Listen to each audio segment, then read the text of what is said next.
Of the 10 rabbinically recognized tests that Abraham faced in his walk with God, God's call to sacrifice his son Isaac, found in Genesis 22, which is also known as the Akedah, or the binding, has elicited probably more questions than solid answers from both Jewish and Christian theologians over the millennia. Without getting lost in the weeds, I like to focus on the conversation between Isaac and his father after they left the servants and they ascended the mountain. As a side note, this is the only recorded dialogue between the father and the son that's in the Torah. Some questions that I've always had are, when did Isaac know that this trip would not end well for him? Was it at the site of the sacrifice, or was it during this conversation with Abraham that this bigger picture was revealed to him? And what difference would it make in either scenario? How did Abraham respond to Isaac's inquiry? Was it to appease him, provide some sort of veiled answer, one that we might give, our own children when they are not to know the larger picture of some situation? An example of this might be, Mom, Dad, where do babies come from? As parents, we might not be ready to answer that question fully, and that might have been happening in this scenario. What do we learn about the character of Abraham in relation to Isaac during this moment up the mountain? Final question, are there any parallels that we might draw to the crucifixion of Jesus and the interaction of the Father with Jesus at Gethsemane? So let's let the Hebrew text walk us through this account. Disclaimer, I'm not a Hebrew scholar. I rely on Hebrew experts to inform me. And I ask that you do your own due diligence and really investigate these thoughts. I'm not interested in landing in one particular place or one particular truth. So many others have written volumes of commentaries really on this interaction, and I really will defer to them. My main source comes from Rabbi David Foreman, really from his book Genesis, a Parsha Companion. Other sources are also used, and I'll cite them as we continue. So the section I want to focus in on is Genesis 22, verses 1 through 11, in particular, verses 6 through 11. But let's read this first. Sometime later, God tested Abraham. He said to him, "Abraham." "Here I am," he replied. Then God said, "Take your son, your only son, whom you love, Isaac, and go to the region of Moriah.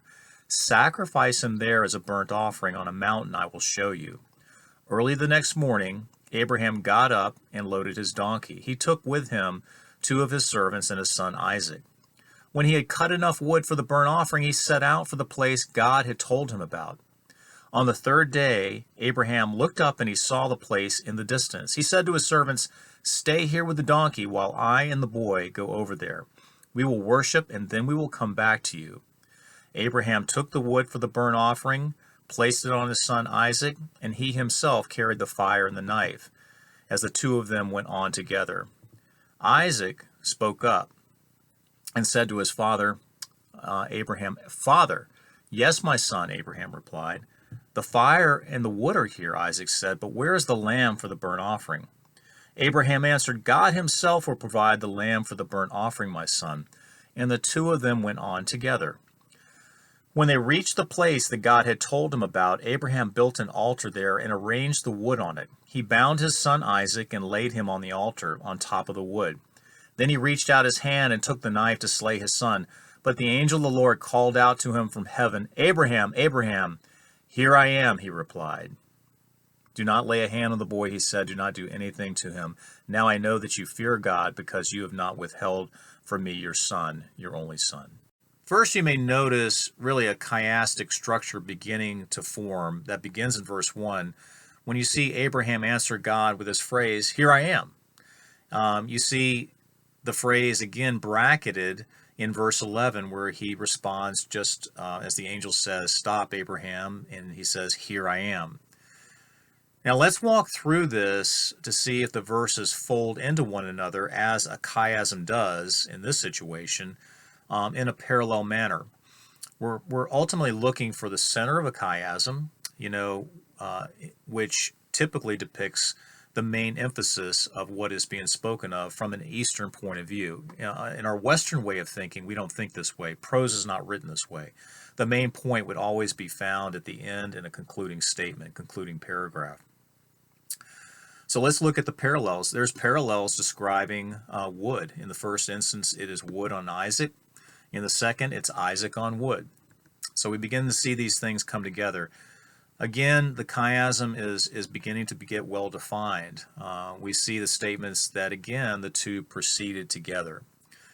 So the center, though, gets a little muddled when we try to discover another matching pair or a central theme.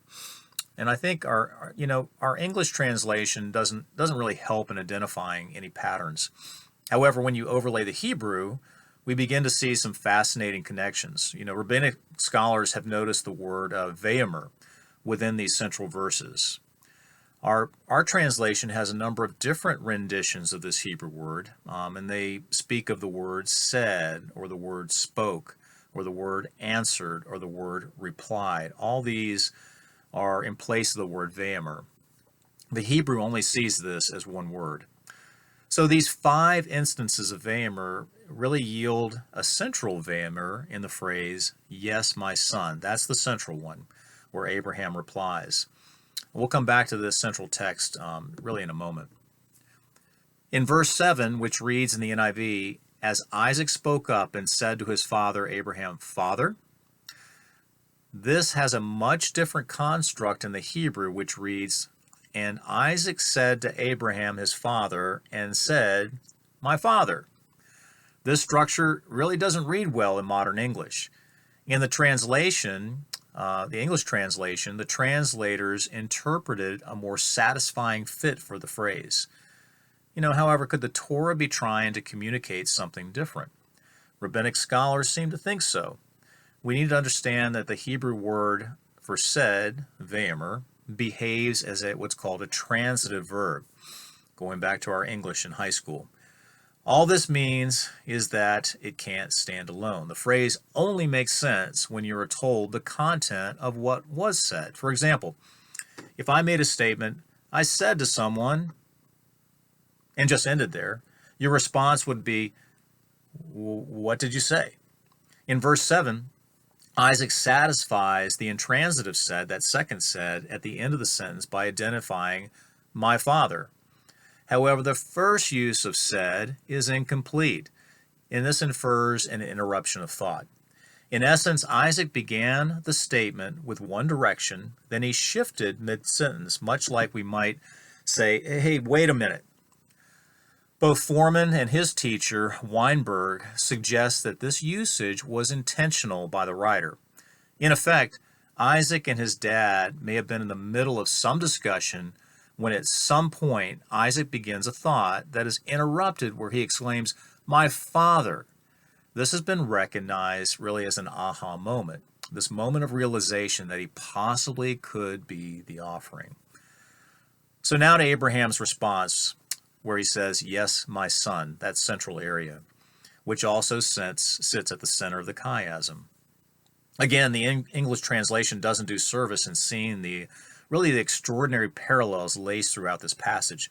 The Hebrew uses the word hineni, which is translated as here I am, where the NIV simply uses the word yes. We have seen the phrase, here I am, if you remember, as the bookends for this chiasm, both in verse 1 and verse 11. Here we see it found in the center, exactly where we would expect it. So instead of a somewhat neutral response from Abraham to his son, after he has figured out some very disturbing thoughts regarding to the direction of the sacrifice, Abraham speaks a phrase that exudes a promise of being present with him, not running from him during this challenging moment.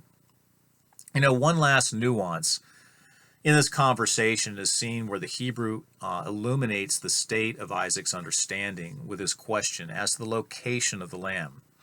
In the English, we use the term where, which usually refers to wanting to know the location of something or someone. However, the Hebrew reading suggests not a location assessment, but something else. Isaac asks his father, but where is the lamb for the burnt offering? The term here used for where is this term ayah, which denotes not a physical location, but a question you might ask when you expect something to be there, but it's not. This term was used when God asked Adam where Adam was in the garden. God knew where he was physically, locationally. You know, the term for location is this other word, epho, not the word used with Isaac in this case. Again, this suggests that Isaac was surprised by this change of events. How does this conversational interchange inform us of Abraham's and Isaac's relationship? You know, you got to ask yourself, well, so what? This is interesting information. How does it inform us here? What do we learn about Abraham? What do we learn about Isaac? We need to see again the true center of the Akedah narrative where Abraham responds to Isaac, "Here I am, my son." Foreman goes on to explain that Abraham was reassuring Isaac that he was present in Isaac's and his most challenging moment. He was not going to run away. He was ready to answer Isaac's difficult question. And how did Abraham's posture affect Isaac? Remember the earlier chiastic pair where it says they both went on together? There was a united, harmonious connection between them in spirit and purpose at the base of the mountain and after the disturbing revelation on the way up. So, there have been many sermons, blogs, books that have connected the story of the binding with the story of the cross. You know, what are the valid connections? Even though the Christian community has adopted the Akedah as a typology of the sacrifice of Christ, they may be extending comparisons a bit too far. And what they think are apples to apple comparisons may be in fact apples to oranges. One huge piece of evidence is seen in this silence of the New Testament writers in portraying this Genesis 22 moment as a prefiguring of the cross. And I think their silence speaks volumes. So let's get to it. What parallels, if any, can we draw from this story to the story of the cross? Is Isaac a symbol of Christ? Unlike Christ, he was in the dark regarding the impending sacrifice. Also, Christ was sacrificed where Isaac never died. If anything, Isaac probably prefigures us as he was ultimately saved by the replacement sacrifice of a ram that was caught in that thicket. I would contend that two of the most significant comparisons are where Yahweh was willing to give up his son, and that, as was Abraham. And the other thing is, just as Isaac and Abraham, they both walked together in unity, just as the Father did with Jesus as he approached Gethsemane. So Abraham was in connection with Isaac, both emotionally, relationally, once Isaac had figured out the direction of this moment. Now, this may seem as a disconnect as to a commonly held paradigm by many evangelicals, holding that while Christ was on the cross, God turned away from him because of sin, because of our sin. So I want to address that paradigm later in another video, not at this time, but I want to say thanks for your attention and slante, as the Irish would say. Peace out.